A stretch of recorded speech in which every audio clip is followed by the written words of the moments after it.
உன் மேல அநேக தீர்க்க தரிசனங்கள் நிறைவேற வேண்டியதா இருக்குது. தேவன் உன் மேல வைத்திருக்கிற திட்டங்கள் நிறைவேறிய காலத்துக்குள்ள இருக்கிற நீ வாலிப பிள்ளைங்கள் எங்க கப்பிள்ஸ் எல்லாம் சொல்றேன் நான், மாயைக்கு ஒப்பு கொடுத்து மாயையில போய் செத்துறாத. This Christianity is miraculous. இதுக்கு என்ன தேவை? You need a surrendered life here. Surrendered life. எப்படி அந்த கழுதை குட்டி தேவ திட்டத்துக்கு கட்டப்பட்டிருந்தது. ஆண்டவர் அந்த கழுதையை பார்த்து சொன்னாரு, இது எனக்கு வேணும்னு சொன்னாரு.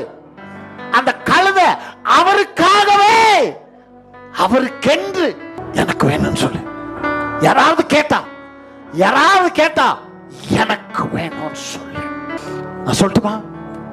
எனக்கு இங்க இருக்கிற வாலிப பிள்ளைங்களை பார்த்து ஆண்டவர் சொல்ற, நீ எனக்கு வேணும். பிள்ளைகள் ஆண்டவருக்கு தேவை. பிள்ளைகளை உனக்காக வளர்க்காத, தேவ திட்டத்துக்காக வளர்த்துக்கோ. உன் பிள்ளைகளை தேவ நோக்கத்துக்காக வளர்த்துக்கோ. நம்ம பண்ற சின்ன சின்ன முட்டாள்தனமான விஷயத்தினால எவ்வளவு பெரிய விளைவுகள், எவ்வளவு பெரிய காரியங்கள் எல்லாம் பின்னாடி நம்ம பார்க்க போறோம் நமக்கு தெரியாது. பிள்ளைகள் ஆண்டவருக்காக வளங்க. அவர் கேட்ட கொடுத்து, அவர் கேட்கும் போது கொடுக்கிற பக்குவமும் மனப்பான்மை உனக்கு வரட்டும்.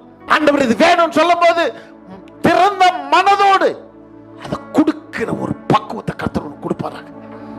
நீ ஒரு திட்டம் போட்டிருப்ப பிள்ளைங்க மேல, தேவன் இல்ல இந்த திட்டம் இல்ல இது இதுக்காக சொல்லும் போது அதை புரிந்து கொள்ற பக்குவம் பெற்றோர்களுக்கு வரட்டும் இயேசுவின் நாமத்தில்.